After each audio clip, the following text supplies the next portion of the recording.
Hello, my friends, and thank you for joining here. We have a very interesting violin. So if you're looking for something old and you are looking for something different, this is it. It's labeled in Nicola Giorgi. This violin, it's likely a false label or a copy of that. It's most likely Markneukirchen, a German region.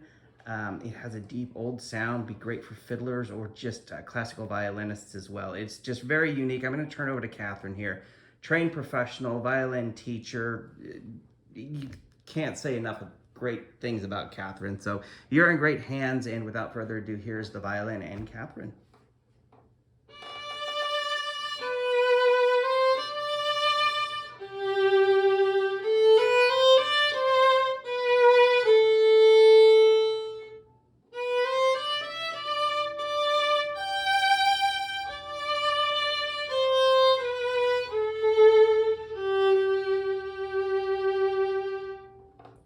So, can we take a moment to appreciate the coloring on this instrument? I'm obsessed. I'm not gonna lie. I'm kind of obsessed with the beautiful markings and coloring of this instrument. You do not see this coloring very often, and of course, every instrument is unique, so you're never gonna see this exact pattern anywhere else. It's so gorgeous. One thing that I love about this instrument is just how singy it is. It really sings. And it's not too piercing, not too punchy. It just has a beautiful voice on this instrument. And the creaking that you might have heard in the beginning was because of my shoulder rest. I have a bit of a creaky shoulder rest. That's not the instrument. It's just, this one's a little bit crunchy. So as you're selecting your shoulder rests, make sure to test each one with your instrument so that you can pick the right one, not just for your shoulder, but also for your instrument.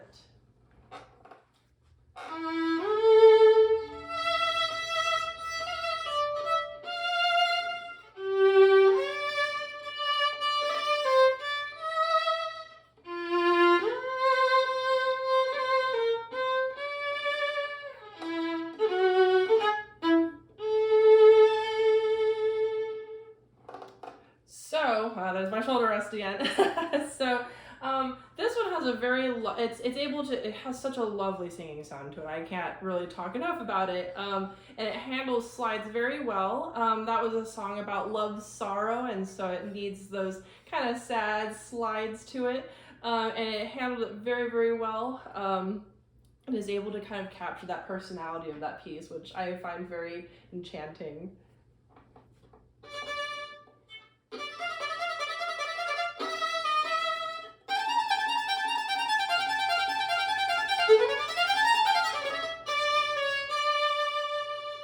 So that was a very short clip of Chartis, where it has a thing called sautiller, where you have to move your bow so fast where the stick bounces, and you get that really crispy staccato sound, which is a short sound.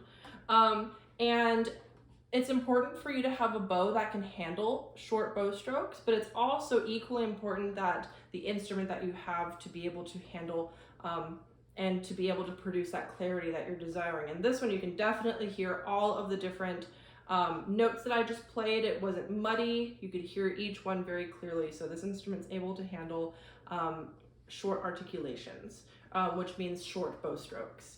So this is excellent for late intermediate and even going into advanced playing. With its tone, it would also be great for old-time fiddling or Appalachian fiddling for sure too, if you're a fiddler interested in this instrument. Bravo. Well done once again. And just a note on the violin as well, this one is old and it does have an actual grafted neck. So really interesting. It just means that neck was extended and basically replaced and extended. So for some people, it's a desirable feature to have. So thanks for your time. Play on, my friends.